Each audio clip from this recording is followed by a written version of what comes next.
ঠিক আছে, আমি তোমার পাশে থাকবো, কিন্তু তোমার বাবা অনেক রাগী মানুষ, কখন কি সিদ্ধান্ত নিয়ে ফেলে বলা যায় না।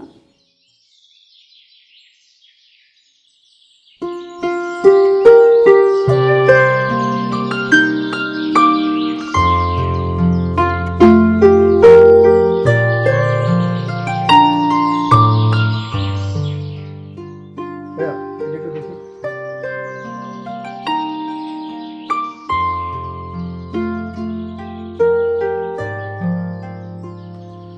এটার দাম কত পড়তে পারে ভাইয়া?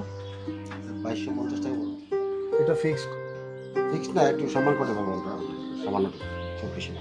আচ্ছা আচ্ছা ঠিক আছে, আমি আমি একটু দেখি। হ্যাঁ হ্যাঁ, এটা একটু দেখি।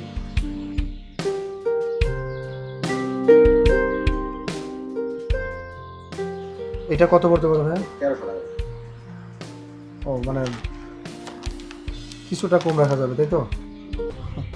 আচ্ছা আরে তুমি এখানে, ওদিক তো ম্যানেজার সাহেব তোমাকে খুঁজতেছে। হ্যাঁ, প্রেমে পড়তে না পড়তেই গিফট দেওয়া শুরু করছো। আচ্ছা মশি ভাই বাদ দাও তো এসব। সেও আমাকে পছন্দ করে, আমিও তাকে পছন্দ করি। ওয়েটারে চাকরি করি বলে যে সকাল রাত মাঠে দিতে হবে, ব্যাপারটা তো এমন না। আমি যদি তাকে এই গিফটটা করতে পারি, সে অনেক খুশি হবে। যদিও সেই গিফটটা চাইবে না, সে রাগ করবে, কিন্তু কিছু একটা তো দিতে হয়। প্রথম প্রথম একটা ব্যাপার স্যাপার আছে না।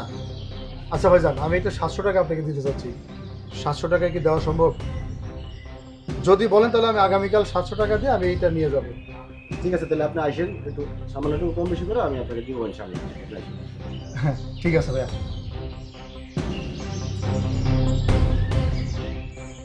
আচ্ছা ভাই, এখানে ফুড পেয়ার থাই চাইনিজ রেস্টুরেন্টটা কোন দিকে? ওই যে 2 তলা দেখা যাচ্ছে তার উপরে আছে। আচ্ছা ঠিক আছে, ধন্যবাদ। আচ্ছা ভাই। এই বাবা দাঁড়াও, তোমাদের বাড়িতে আজকে আমি 3 সপ্তাহ যাবত ঘুরতেছি, কিন্তু তোমার মা কিস্তির টাকা দিতে পারতেছে না। তোমরা কি পাইছো আমি এটা বুঝতে পারতেছি না। তোমাদের জন্য কি আমার চাকরি থেকে চলে যাবো নাকি? আচ্ছা আপনি এভাবে চিল্লাচিল্লি করলে আমার ম্যানেজার আছে, অন্য অন্য লোকজন আছে, তারা খারাপ বলবে, আমার অসুবিধা হবে। আসেন আপনি আসেন, আমি বসি বসি কথা বলি। আরে কি বলতেছো তুমি? আমি কি এখানে বসতে আসছি নাকি? তুমি আমার কিস্তির টাকাটা দিয়ে দাও, আমি চলে যাই। আচ্ছা সবই ঠিক আছে, আপনি আমার সাথে আসেন, আমরা বসে কথা বলি। আমি টাকার ব্যবস্থা যেমন করতেছি, আসেন। কি ব্যাপার সাজু ভাই, ইনি কে? এই রেস্টুরেন্ট এইভাবে চিল্লাচিল্লি করতেছে? আচ্ছা মশি ভাই, আমি আমি দেখছি ব্যাপারটা, আসেন।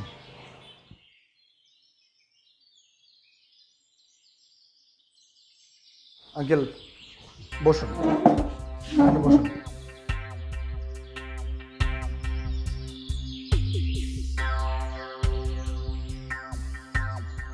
আঙ্কেল, আপনি এত কষ্ট করে আমার এখানে আসছেন, এর জন্য আমি খুবই দুঃখিত। আপনি এভাবে চিল্লাচিল্লি করলে আমার চাকরিটা চলে যাবে। আপনি তো জানেন আমাদের অবস্থাটা কি, আমাদের পারিবারিক যে ব্যাপারটা। আপনি আমি মানে আমি কথা দিচ্ছি, সপ্তাহের যে 3000 টাকা কিস্তি, এটা আপনি প্রপারলি পেয়ে যাবেন। আমি আর ঘোরাবো না। এখানে আসলে বেতনটা পেতে আমার একটু কষ্ট হয়ে যায় তো, এই আর কি।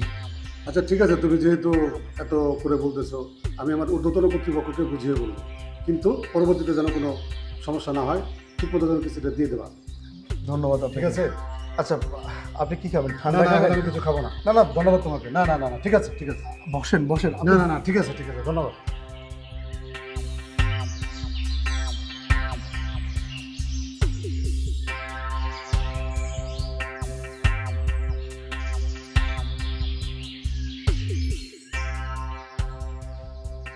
হ্যাঁ মা,